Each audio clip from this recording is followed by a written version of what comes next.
बच्चों में नशीली पदार्थ या बच्चों में बढ़ते हुए जो नशे की प्रवृत्ति है उसको हम लोग सभी यहाँ पर कैसे लड़ें, कैसे एक साथ होकर उसमें एक संयुक्त कार्य योजना इसके लिए जो आयोग ने बनाई, इसकी कॉपी आप सबको दी गई है। देखिए, ये ऐसा फोरम है जो बड़ी मुश्किल से आप लोगों को मिलता है। सारे स्टेक होल्डर्स हर एक ज़िले से आप सभी अपना अपना रोज़ का काम छोड़ के यहाँ पर बैठे हुए हैं, इसलिए बैठे हुए हैं ताकि समझें और संयुक्त रूप से कार्य कर सकें। NCPCR, SCPCR आप सभी लोगों को आज इस चीज़ से अवगत करा रहे हैं, तो आप इसको थोड़ा ध्यान से सुनिए। तो हम यहाँ पर बात कर रहे हैं एक संयुक्त कार्य योजना की, जॉइंट एक्शन प्लान की। अब ये क्यों बनाया गया, इसकी भी मैं आपको भूमिका बता देती हूँ। जब माननीय प्रधानमंत्री ने चिंता जताई कि वो बच्चे जो स्कूलों में हैं और स्कूलों के आसपास जब बच्चों को इस तरह की ड्रग्स या इस तरह के नशे के पदार्थ बेचे जा रहे हैं, तो वो एक चिंता का विषय उन्होंने जताया और एक उसके लिए एक मीटिंग की गई जिसमें कि नारकोटिक्स कंट्रोल ब्यूरो, जिनका काम है ऐसी निगरानी करना, इस तरह के कोई भी जो ड्रग्स और पदार्थ हैं उनको वहाँ पे जब्त करना, उनके साथ साथ NCPCR, राष्ट्रीय बाल अधिकार संरक्षण आयोग और जितने भी मंत्रालय हैं, चाहे वो हेल्थ मिनिस्ट्री है, चाहे सोशल जस्टिस मिनिस्ट्री है या एजुकेशन मिनिस्ट्री है, सबकी एक साथ एक बैठक की गई और ये बोला गया कि आपको एक संयुक्त कार्य योजना बनानी है, जिसकी पहल NCPCR, national commission for protection of child rights ने नारकोटिक्स कंट्रोल ब्यूरो के साथ करी और ये एक संयुक्त कार्य योजना यानी जॉइंट एक्शन प्लान हमने इसको बनाया, इसको डेवलप किया। और इसका जो पूरी जो इसकी किताब है, हमारी जो पूरी संयुक्त कार्य योजना है वो हमारी NCPCR की वेबसाइट पे भी उपलब्ध है। तो जो हमारा संयुक्त कार्य योजना है इसको डेवलप किया गया और इसको लॉन्च किया गया। अब इसमें इसके मुख्य इसके आयाम क्या हैं, इसमें क्या क्या जो है जो आप सभी को समझना बहुत ज़रूरी है। अब इसका मुख्य उद्देश्य क्या, ये भी हमारे लिए समझना बहुत ज़रूरी है। जो बच्चे जो कि ड्रग और सब्सटेंस यूज़ में हैं उनको इससे छुटाना। जो हमारी जो केमिस्ट की दुकानें हैं जहाँ पे शेड्यूल X और शेड्यूल H दवाइयाँ जो कि प्रतिबंधित दवाइयाँ हैं जिन पे प्रतिबंध लगा हुआ है, अगर वो किसी बच्चे को बेची जा रही हैं तो उसकी भी वहाँ पर निगरानी करना। और इसके साथ साथ सर्विलेंस, हमारे स्कूलों के आसपास सर्विलेंस CCTV लगाना, ऐसी दुकानों पर सर्विलेंस करना और अवेयरनेस करना। कौन कौन से इसमें स्टेक होल्डर्स हैं नेशनल लेवल पे आप देखेंगे तो NCPCR है, नारकोटिक्स कंट्रोल ब्यूरो है, सारी मिनिस्ट्रीज़ हैं, सिडिस्को जो कि हर एक जो इस तरह की दवाइयों पर रेगुलेशन करता है, और इसके साथ साथ स्टेट लेवल पे आप देखें तो SCPCR है, स्टेट नारकोटिक कंट्रोल ब्यूरो। और डिस्ट्रिक्ट लेवल पे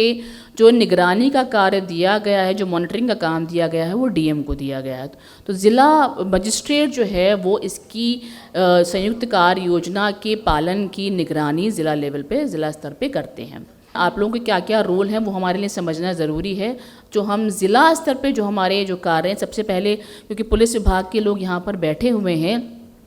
हर एक केमिस्ट की वो दुकान, हर एक केमिस्ट दुकान जहाँ पर शेड्यूल H और शेड्यूल X इस तरह के प्रतिबंधित दवाइयाँ बिक्री होती हैं, वहाँ पर CCTV कैमरा लगाना। अब CCTV कैमरा लगाने के लिए कोई ऐसा प्रावधान नहीं दिखा, तो जो CRPC की धारा 133 है उसके अंतर्गत ज़िला मजिस्ट्रेट को एक ऑर्डर इशू करना है कि हर एक इस तरह की दुकान पर CCTV कैमरा लग जाए और वो कैमरे की निगरानी करनी है चाइल्ड वेलफेयर पुलिस ऑफिसर को। तो चाइल्ड वेलफेयर पुलिस ऑफिसर को रैंडमली उसकी लिस्ट लेनी है कि कहाँ CCTV कैमरा लग गया, नहीं लग गया, उसकी रिकॉर्डिंग लेनी है, तब जाके इसकी निगरानी सुनिश्चित हो पाएगी। जैसे मैंने बताया, उनको ऑर्डर निकालने हैं और इस तरह से ये देखना है कि इसका अनुपालन ज़िला में हो रहा है या नहीं हो रहा है। बैठक करनी है सारे अधिकारियों के साथ और ट्रेडर्स एसोसिएशन का भी बहुत महत्वपूर्ण भूमिका है, उनके साथ भी मीटिंग लेनी है कि कहीं ऐसा तो नहीं कि बच्चों में कोई मादक पदार्थ जो वहाँ पर बेचे जा रहे हैं। क्योंकि आप सभी लोग शिक्षा विभाग से यहाँ पर उपस्थित हैं, जिला शिक्षा अधिकारी मौजूद हैं। प्रहरी क्लब हर एक विद्यालय में बनाना, अब मुझे लगता है छत्तीसगढ़ में ज़्यादातर ज़िलों में ये बन गए हैं, ज़्यादातर विद्यालयों में बन गए हैं, लेकिन हमको ये सुनिश्चित करना है कि हर एक विद्यालय में प्रहरी क्लब बने जिसमें बच्चे हों, टीचर्स हों और उस तरह की उनकी वर्कशॉप हो जहाँ पर वो ये समझें कि किसी भी बच्चे को अगर कोई दे रहा है कोई इस तरह का नशीला पदार्थ तो वो एक कानूनन अपराध है।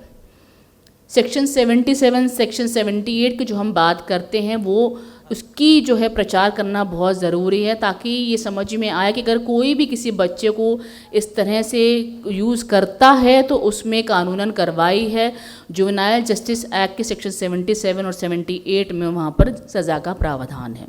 तो चाइल्ड वेलफेयर पुलिस ऑफिसर की हमने बात कर दी, आपको बताया स्पेशल जुवेनाइल पुलिस यूनिट का भी यहाँ पर रोल है कि रैंडम आपको चेकिंग करनी है। हमारे जो SGPU से हमारे साथी यहाँ पर बैठे हुए हैं। लोकल अथॉरिटी में पंचायत का यहाँ पर बहुत बड़ा रोल है कि अगर कोई बच्चा जो गांव में है वहाँ पर ज़िला पंचायत को भी इसकी पूरी निगरानी करनी है। वो बच्चे जो सड़कों पे हैं, जो बच्चे जो स्ट्रीट सिचुएशन में हैं, किसी तरह से जो बच्चे भिक्षावृत्ति में हैं, उनके भी रिहैबिलिटेशन की, क्योंकि ज़्यादातर वो बच्चे भी नशे में ग्रस्त रहते हैं, तो उनके लिए भी इस संयुक्त कार्य योजना में पूरी कार्य प्रणाली दी गई है। अगर आप कोई भी ऐसा बच्चा दिखता है तो उसको चाइल्ड वेलफेयर कमेटी के सामने प्रोड्यूस करना है, उसकी पूरी वहाँ पर आपको जो है सैर बनानी है, और फिर उसके लिए अगर कोई डी एडिक्शन सेंटर है या कोई उपचार की कोई भी ऐसे आपके अस्पताल है, वहाँ पर उनको ले जाना है। रिव्यू मीटिंग होनी है इसकी ज़िला स्तर पर, राज्य स्तर पर और इसके नेशनल स्तर पर हम लोग रिव्यू मीटिंग करते हैं, और उसमें देखा जाता है कौन से ऐसे ज़िले हैं जो अच्छा प्रदर्शन कर रहे हैं, जो इस संयुक्त कार्य योजना का अनुपालन कर रहे हैं, और जो इसमें पैरामीटर्स हमने अलग अलग दिए हुए हैं, उन पैरामीटर्स को पूरे अगर वो फॉलो कर रहे हैं तो वहाँ पर हम उनको वहाँ पर पुरस्कृत भी करते हैं। तो ये आप देखेंगे, ये 2 रिव्यू मीटिंग ऑलरेडी हो चुकी है नेशनल लेवल पर, और बहुत जल्द हम एक और इसकी रिव्यू मीटिंग करने वाले हैं। तो मेरा आप लोगों से यही अनुरोध है कि आप लोग अपने अपने ज़िले में संयुक्त कार्य योजना के ऊपर बैठक करें, और इसको हर एक जो आप सारे स्टेक होल्डर्स यहाँ पर उपस्थित हैं, आपस में इसमें आपकी क्या क्या जिम्मेदारियाँ हैं उसके ऊपर आप लोग ज़रूर निगरानी रखें। जो CCTV की हम बात कर रहे हैं उसका ये फॉर्म है, उस फॉर्म को आपको भर के CCTV की निगरानी जो चाइल्ड वेलफेयर पुलिस ऑफिसर को करनी है। जिला शिक्षा अधिकारी का जो रोल है, जो हम प्रहरी क्लब की बात कर रहे हैं, और ये एक रिपोर्टिंग फॉर्मेट है जो जिला शिक्षा अधिकारी को यहाँ पर भरना है कि स्कूलों के आसपास कोई भी इस तरह की मादक पदार्थ की बिक्री ना हो। ये काम जो है हमारे ज़िला शिक्षा अधिकारी को रैंडमली वहाँ पर चेकिंग इसकी करवानी है। ये जो हम DM के ऑर्डर की बात कर रहे हैं, सेक्शन 133 CRPC के बहुत ज़्यादातर ज़िलों में ये निकल गए हैं। अगर कोई ऐसा ज़िला बचा है तो मैं राज्य बाल अधिकार संरक्षण आयोग से अनुरोध करूंगी कि एक बार इसकी पूरी रिव्यू कर लें, एक बैठक कर लें, और देख लें कि कोई ऐसा ज़िला ना हो जहाँ पर इस तरह के ऑर्डर ना निकले हों। तो हम सभी मिलके एक युद्ध है, एक युद्ध नशे के विरुद्ध, अगर आज हम लोग सब मिलकर इस पे काम करेंगे तो हमें लगता है कि हम बच्चों को ज़रूर इस मादक पदार्थ से और ड्रग्स से ज़रूर बचा पाएंगे। बहुत बहुत धन्यवाद।